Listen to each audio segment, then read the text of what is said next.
surrogatoire, wallah, tu ne vas jamais t'amuser avec ce qui est obligatoire. Donc ça forge le caractère, le fait de faire les surrogatoires. Vous allez voir, il y a d'autres, pour eux c'est l'obligatoire, ils sont partis. Non, il faut avoir l'habitude de faire les surrogatoires. Par exemple, la prière des eaux. Le prophète dit, qu'est-ce qu'il a fait qui est sunna, c'est-à-dire qu'on fait sunna mu'akkada. Voilà. Donc le prophète, avant la prière des eaux, il faisait 2 rakats. Après la prière des eaux, il faisait 2 rakats. Il n'a jamais arrêté ça. Maintenant, ce qu'il faisait de temps à autre, qu'on peut appeler ghayr mu'akkada, c'est-à-dire la sunna qui est irrégulière, il faisait 4 rakats avant Zohr. C'est-à-dire il fait 2, il fait salam, il fait 2 autres, il fait salam avant la prière des Zohr.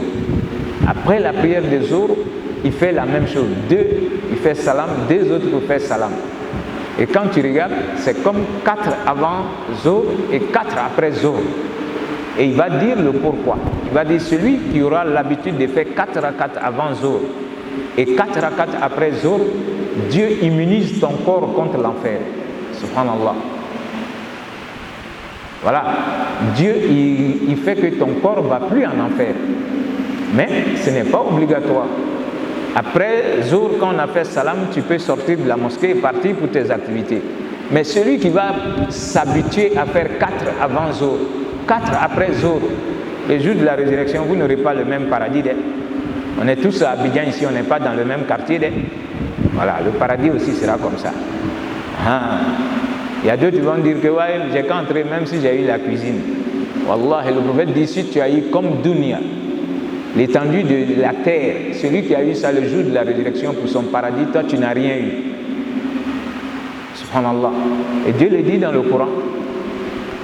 سارعوا إلى مغفرة من ربكم وجنة عرضها السماوات والأرض أعدت للمتقين. Dit de concourir dans l'acquisition du paradis dont la grandeur est comme l'étendue de la terre et des cieux. Subhanallah. Allah nous donne le paradis. Donc il ne faut pas négliger les surrogatoires. Voilà. Pour dire que le tarawih il est important. Parce que le jour de la résurrection, c'est ce qu'on va aller regarder pour remplacer les prières obligatoires. Et ce jour-là, tu ne diras pas à Dieu, bon, comme il y a 10 prières qui n'ont pas été exaucées, Seigneur, attends, je vais prendre place pour... Non, il n'y a plus de temps. Chez Dieu, on ne perd pas le temps. On est venu maintenant pour aller au paradis. Et au paradis, il n'y a plus de prières, il n'y a plus de jeûne. Quand tu rentres là-bas, c'est éternel. Tellement le paradis est doux. Wallahi, si tu ne sais pas lire le Coran, c'est comme tu es mort.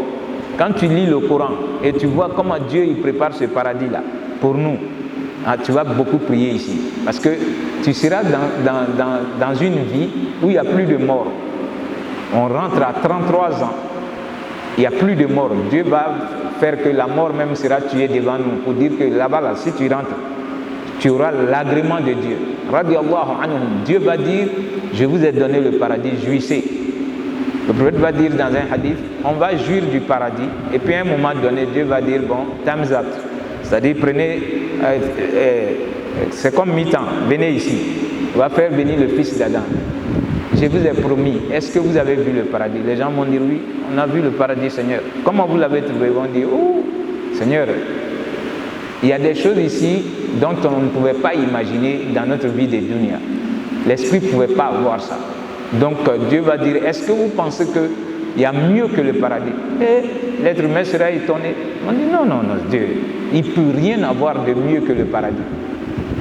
Dieu dit, je vais vous montrer maintenant quelque chose qui est mieux encore que le paradis. Ce hadith-là fait plaisir. Donc Dieu va enlever le voile qui fait qu'on ne voyait pas Dieu. Ce jour-là, les gens seront plus contents de regarder Dieu lui-même en face comme ça. Ça, c'est encore plus intéressant que le paradis lui-même. Subhanallah. Dieu qu'on adorait là, on a passé le temps de l'adorer. Et Satan, il envoie même des images dans nos têtes, mais on combat l'image de Satan pour dire que non. Dieu nous dit que lui n'est pas comme ce que ta tête va trouver, jamais. C'est pourquoi quand on entend d'autres dire Dieu Père, Dieu Fils, Dieu Maman, tu ne te moques pas d'eux, mais tu ne peux pas voir Dieu avec l'imagination, jamais. Mais on va voir Dieu quand on va entrer au paradis. Wallah, c'est pourquoi on prie Allah subhanahu wa ta'ala de nous donner son paradis, pour qu'on puisse le voir avec les yeux. Et comme ça, d'autres vont voir Dieu éternellement. D'autres vont le voir par saison. Tout ça va dépendre de quoi? Qu'est-ce que tu as fait de ta vie de dunya? Wallah. C'est pourquoi il ne faut pas s'amuser. Il y a d'autres, ils n'ont pas de voiture, ils n'ont pas de maison, ils n'ont même pas de boulot. Mais le jour de la résurrection, lui, il va voir Dieu éternellement. Toi qui étais dans tous les beurs là, et malgré ça tu te plaignais, peut-être toi tu vas voir, après qu'on ait vu une seule fois, maintenant tu vas voir par occasion. Subhanallah. Donc à la face qu'on soit parmi ceux qui vont voir éternellement. Voilà. Donc on va arrêter pour aujourd'hui. Voilà. Bon, celui qui a le micro, ça ce sera la dernière question.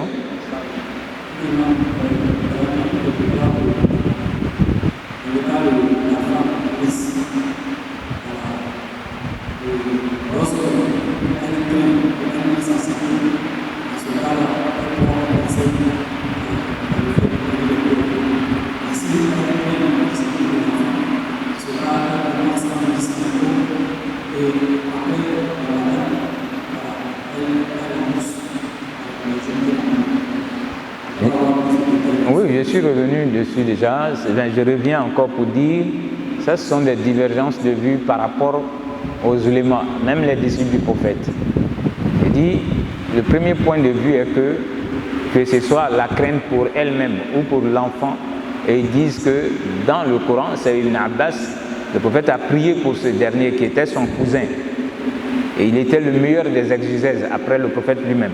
Lui, il va dire que la femme enceinte ou la nourrice rentre dans le fait que Dieu a dit lui dit ce verset-là a été donné pour ces cas-là. Ce qui veut dire que si la femme a peur pour sa santé ou pour le fœtus, elle doit simplement donner de la nourriture et Dieu la dispense du jeûne.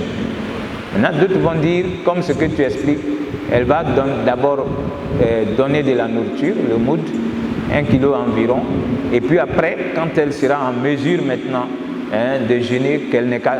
Moi j'ai dit, moi je prends le premier. Moi j'aime quand c'est facile. Voilà. Dieu te connaît mieux que toi, surtout si c'est une jeune femme, elle a encore du temps devant elle pour pouvoir jeûner. Maintenant, si tu t'en vas lui imposer tout ça et qu'elle n'a pas les moyens, il ne faut pas rendre la religion difficile. Yassiru wa la tu'assiru. Maintenant, celui qui prend ça parce que c'est ce que la personne même aime pour être à l'aise, on ne lui dit pas que tu ne fais pas comme ça. Voilà. Notre religion, le prophète a dit, ces points de divergence-là sont aussi des clémences de Dieu. C'est une clémence de Dieu qu'on voit les choses différemment. Si on voit différemment et que ce qui est le socle même n'est pas touché, toi tu dis que tu vas donner de la nourriture aux nécessités, c'est bien. Et puis après le mois, comme tu avais peur pour ton bébé, Dieu t'a donné ton bébé, tu dis moi je vais jeûner pour mon Seigneur. Ben si moi je t'encourage, je ne te dirai pas non, tu peux le faire. Mais celle qui dit vraiment moi-même je suis faible de nature, parce que Dieu nous a tous créés avec une spécificité. Il y a des gens, le jeûne est facile pour eux. Il y a d'autres, c'est la prière. Il y a d'autres, c'est le fait de donner. Il y a des gens, après le ramadan, les lundis, les jeudis, les 13, 14, 15, la lui n'est plus dedans, jusqu'à l'autre ramadan. Mais tu ne peux pas lui dire pourquoi il n'a pas fait. Tu ne peux pas. Voilà, ce n'est pas obligatoire. Mais je viens de dire le bénéfice du fait de faire les surrogatoires en jeûne, en prière, en sadaqa. Parce que le jour de la résurrection, tes jeûnes qui n'ont pas été exaucés, on va prendre tes jeûnes surrogatoires de lundi, jeudi, 13, 14 pour les remplacer. Voilà. Donc, il faut rendre la religion facile.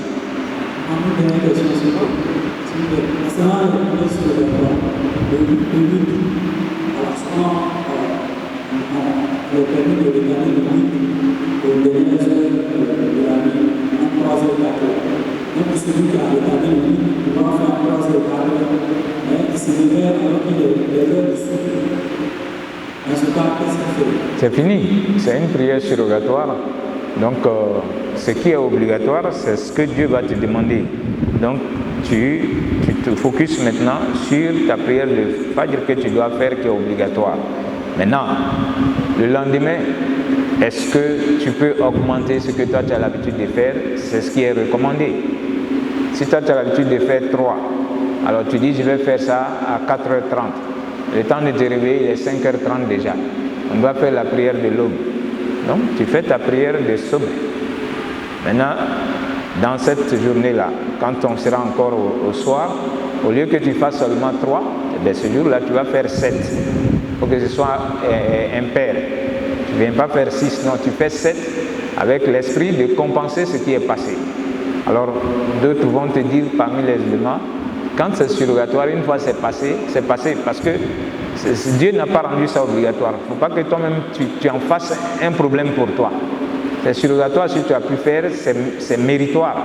Mais si tu n'as pas pu faire, il n'y a pas de péché. Voilà.